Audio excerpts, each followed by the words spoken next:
ሰላም ውድ አገሮች ለማላችሁ ሰላም እግዚአብሔር ከሁላችሁ ጋር ይሁን። ዛሬ ደግሞ ያው አካታዊ ቪዲዮችን ተማሪ ነክቶ እየሰራሁ እገኛለሁ። እንግዲህ ክፍል 7 ላይ ደርሰናል ማለት ነው። በዛሬው ርዕሳችን የሚሆነው እንደተመለከታችሁት ተማሪያም የራሄሎ መንፈስ አለባት ወይ ነው።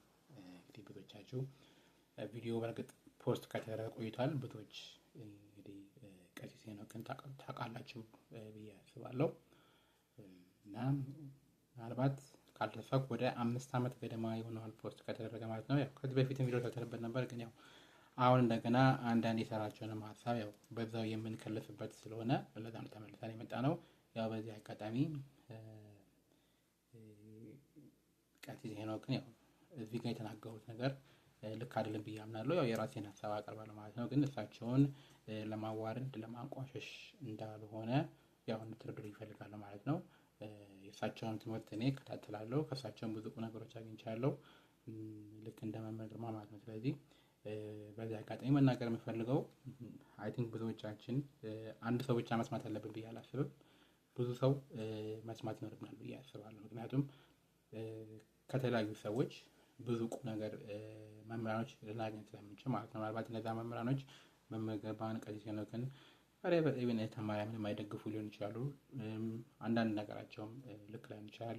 ስለ ቡናም የማይስማሙ አባቶች ይኖራሉ። ግን ዞሮ ዞሮ በተሰጣቸው ጸጋ መጠቀም ተገቢ ነው ብዬ አስባለሁ። ስለዚህ እኔ በተቻለ መጠን ብዙ ነገር እሰማለሁ ማለት ነው።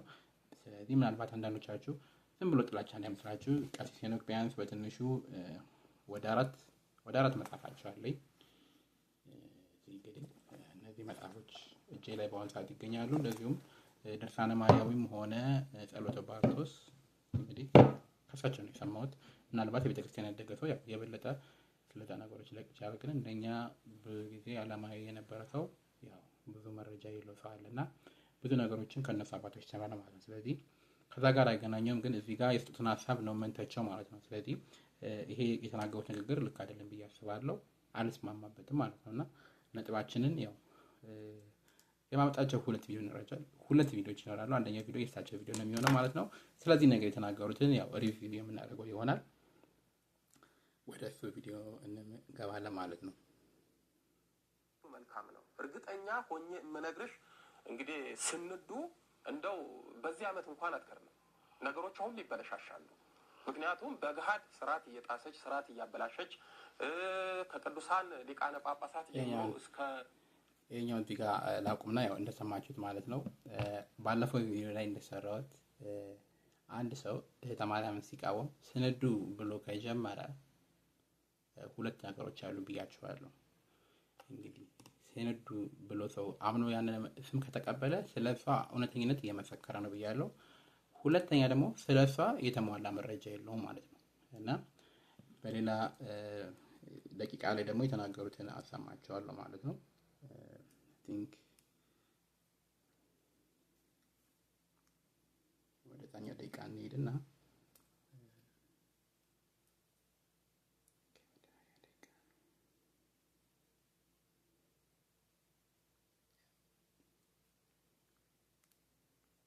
ስለዚህ እንደዚህ አይነት ሰው ላይ ትንሽ እንግዲህ ቆም ብሎ ቢያስቡ ይሻላል። እሷ ላይ እንግዲህ በዚህ ደረጃ ትንቢት የምትናገረው በቤተ ክርስቲያናችን የዛር መንፈስ አለ። በተለይ ደግሞ ራሄሎ የምትባል የዛር ንግስት አለች። እቺ መንፈስ ያለባቸው ሰዎች አብዛኛውን ስልጣን ነው የሚመኙት፣ ንግስናን ነው የሚፈልጉት። ከዛ ውጪ ምንም አይታያቸው። እቺ ራሱ ራሄሎ የምትባለው ክፉ መንፈስ የአጋንንት ንግስት ናት እና አጋንንት የሚሰግዱላት፣ አጋንንት የሚገዙላት፣ ከፍ ብላ መታየት የምትፈልግ መንፈስ ነች። የዚች መንፈስ ተጠቂ የሆኑ ብዙ ጊዜ ቤተክርስቲያናችን ይነሳሉ። ክርስቶስ ያው ቪዲዮ ማየት ይችላልላችሁ። ይሄ ነው ባጭሩ። ስለዚህ ይሄ መንፈስ ስላለባት ያው እንደምታውቁት እሷ ንግስት ነኝ ስላለች እንደዚሁም ደግሞ በፊት ትከታተሉ ከነበራችሁ በተለያዩ ቪዲዮዎች ስትመጣ ብዙ ልብሶች ትቀያየራለች። ስለዚህ አባታችን እነዚህ ሁለት ነገሮች አያይዘው ንግስና ራሷን አንግሳለች፣ ብዙ ጊዜ ልብሷን ትቀያየራለች። ስለዚህ ያለባት መንፈስ ራሄሎ ነው ብለው ደምድማል ማለት ነውና እዚህ ጋር ደግሞ አባታችን ስለዛ መንፈስ የጻፉትን የምንመለከት ያ ማለት ነው። እና ራዕይ ያለው መንፈስ ዛር ነው እንግዲህ ይታያቸው ማለት ነው። ስለዚህ ዛር መንፈስ ሲጀመር ቡና ካልተቆላ ዛር መንፈስ አይወርድም። በቃ ይሄ በቃ ያለቀ ጉዳይ ነው ማለት ነው። ስለዚህ እሷ ደግሞ እዚህ ጋር ቡና ከሚቃወሙ ሰዎች መካከል አንዷ ነች እና እሳቸው እዚህ ጋር የጻፉትን የምንመለከት ይሆናል በትንሹ ማለት ነው። እና ራዕይ ያለው መንፈስ ባህሪ ብለው ራሷን በውድ ማዕድናት እንደ ወርቅ፣ አልማዝ ባሉ ማጌጥ እና ማንቆጥቆጥ እንደምትፈልግ ራሷን በንግስና አስቀምጣ የምትኖር ናት ይላል። እንግዲህ ይሄ ነገር ስላለ ንግስት ነኝ ስላለች እሷ ያው ወደዛ አዝሮላታል ማለት ነው እንጂ አባታችን ካልተሳሳትኩ የቪዲዮ ሲቀረጽ ስቲል እንጦጦ ማርያም እያገለገሉ ነበርና ሌሎች ኢንተርቪዎቻቸውን ከሰማችሁ ምን የምታገኙት ነገር አለ። አባታችን ጭራሽ ጊዜ የላቸውም። እንደውም በአንድ ኢንተርቪው ላይ ለልጆቼ ሁሉ እኔ ሄጄ ተመልሼ ስመጣ እንደውም አድገው ነው ሁሉ የሚጠብቁኝ ብለው ነበርና ይሄ ምን ያህል አገልግሎቱ በጣም ቢዚ ያደረጋቸው አባት ናቸው። ስለዚህ ስለ እህተ ማርያም በጸሎት ጠይቁ አይደለም እዚህ ጋር ጋዜጠኛዋ ራሷ ሄዳ የጠየቀቻቸውና እሳቸው ባላቸው እውቀት ተመርኩዘው ነው መልስ የሰጡት ማለት ነው። ስለዚህ ግን ይሄ መልሳቸው ግን ልክ አይደለም ማለት ነው። እሳቸው እዚህ ጋር የራዕይ ያለው መንፈስ ንግስና ስለምትመኝ እሷ ንግስት ነኝ ስላለች ያው ዘለው ይሄንን ታፔላ ለጥፎላታል ማለት ነው። ስለዚህ ይሄ ደግሞ ልክ እንዳልሆነ ዛር መንፈስ እና ቡና ምን ያህል ተቃራቢ እንደሆነና እሷ ይሄ ነገር አለባት ምን ከሆነ ግዴታ ቡና ልትቃወም አትችልም። በቃ ቡና መቃወም የለባትም። እሷ እንደውም የቡና ደጋፊ ነው መሆን ያለባት ማለት ነው። እና ቡና እንደማስመልክቶ ሌላ ማሳያዎች ቪዲዮ ይኖራል።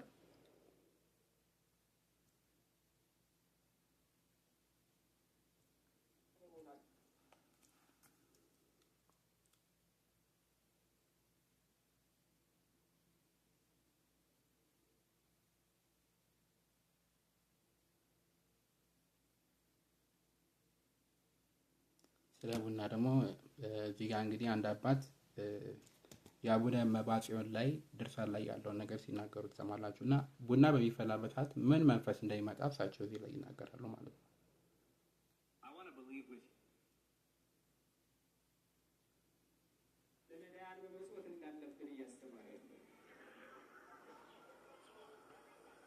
ቡናውን ሳሉት ቡናውን እያፈላ ጠጣ አላቸው። ማን ነው ይህን ያላቸው? የእግዚአብሔር መልአክ ያሉና ቡናውን እያፈሉ ሲጠጡ ጥቋቁር ሰዎች መጡባቸው። እንዲያው ጭልምልም ያሉ ምናቸው የማይታየው ጥርሳቸው እንኳን ትንሽ ግጥጥል ባይል ማለት ነው። ምንም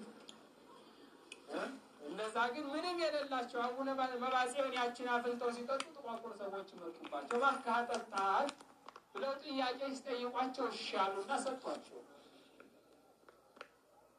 በዚህ ጊዜ ግራ ተጋቡ። እንደዚህ አይነት አይቸውም አላውቅ ነገር ምንድን ነው አሉና ሲያወጡ ሲያወርዱ ወደ እግዚአብሔር ጠየቁ። እነዚህ ሰዎች ምን እንደሆነ እባክህ ግለጽልኝ፣ ለፈተና ነው የመጡት ወይስ ለምንድን ነው ብለው ወደ እግዚአብሔር ሲያመለክቱ አይ እነዚህማ ሦስቱ ጥቋቁር ሰዎች ሟርትን፣ ጥንቆላን፣ ዛርን የሚያስተምሩ ናቸው አላቸው። እንደሰማችሁት ነው። ቡናው በሚፈላ ሰዓት አቡነ ጽዮን 3 ጥቋቁር ሰዎች መጡ።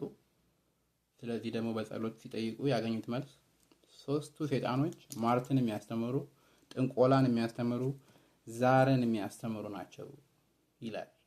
እንግዲህ ከዚህ በፊት ሁሌም እንደምናነሳው አባታችን መምህር ገብረ መስቀል ሲናገሩ እንደሰማችሁት ቡና ለዛር መንፈስ በጣም አስፈላጊ ነው። በቃ ቡና ከሌለ ያ ሰው ዛር መንፈስ ያነግሳል ብሎ ለመናገር የማይሆን ነገር ነው እና ይሄ ነገር አስፈላጊ ነው። ስለዚህ ጥያቄያችን የሚሆነው ዝም ብለን ለዛ ሰው መንፈሱን ታፔላ ብቻ መለጠፍ ሳይሆን ያ መንፈስ አለበት ስንል የዛ መንፈስ ባህሪ ደግሞ ያ ሰው ማሳየት አለበት ማለት ነው። ስለዚህ ይሄ ነገር ደግሞ ዲስኳሊፋይ ያደርገዋል ማለት ነው። እንግዲህ እሳቸው ትልቅ አባት ናቸው።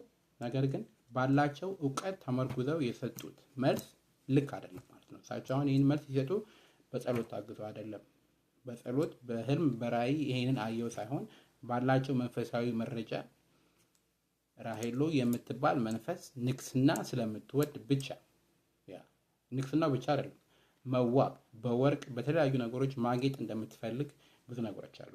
አባታችን መምህር ግርማ ላይ ደግሞ ብንሄድ ዛር መንፈስ ያለበት ሰው የሚያሳዩቸው ብዙ ባህሪያቶች አሉ። ንግስና ብቻ አይደለም ማለት ነው።